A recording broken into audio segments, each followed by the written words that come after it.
Selamat pagi bagi kita semuanya, saudara-saudara yang kami kasihi di dalam Kristus Yesus dimanapun kita berada. Kita bertemu pada pagi hari ini dalam renungan pagi pada hari Kamis tanggal 15 Oktober 2020. Firman Tuhan yang menyapa kita diambil dari kitab Wahyu pasal 3 ayat 19. Demikian firman Tuhan.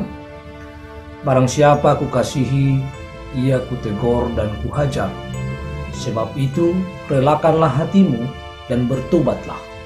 Dalam bahasa Batak dikatakan aina sanahu haholongi akaido upisang jala huajar atau harikotong ma napau bahur roha.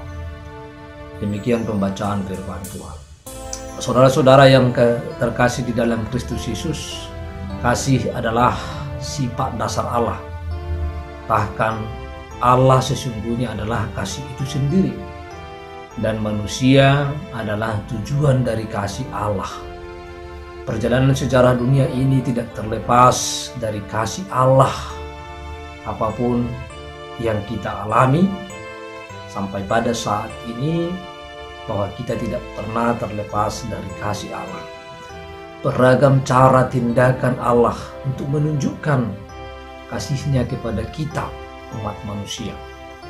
Dalam Yohanes 4 ayat 7 menjelaskan bahwa kasih itu berasal dari Allah, dan setiap orang yang mengasihi lahir dari Allah dan mengenal Allah.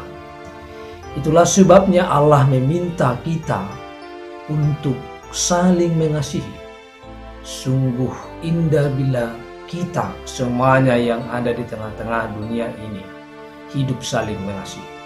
Saudara-saudara, nats renungan kita pada hari ini memberitahukan kita kasih ternyata berhubungan dengan teguran dan pendisiplinan.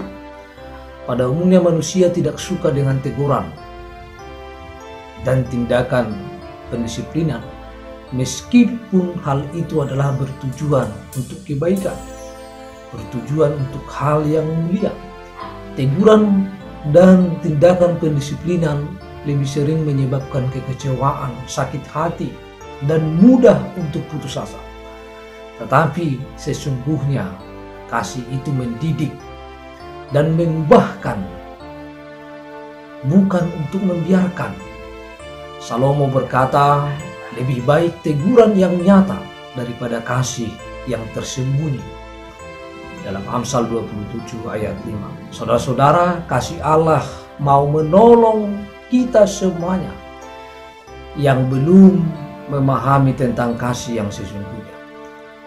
Saudara-saudara, sama seperti ketika orang tua mengetahui anak-anaknya salah, reaksi secara umum atau reaksi normal dari setiap orang tua, bahwa orang tua itu akan memarahi anaknya, menasihati, dan terkadang juga memberikan tindakan pendisiplinan supaya anaknya lebih baik dan mampu menyadari bahwa dia telah berbuat salah dan meninggalkan kesalahannya dan bertobat dan mau melakukan yang baik dan terbaik di dalam kehidupan.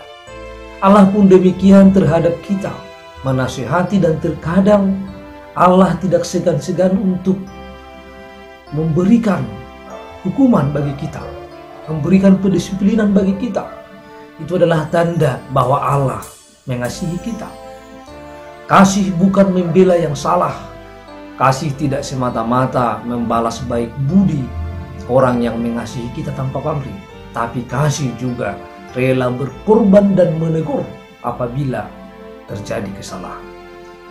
Saudara-saudara yang terkasih, teguran dan pendisiplinan bermanfaat bagi kita supaya kita bisa bertindak hati-hati, supaya kita juga tidak melakukan kesalahan dan tidak hidup di dalam dosa.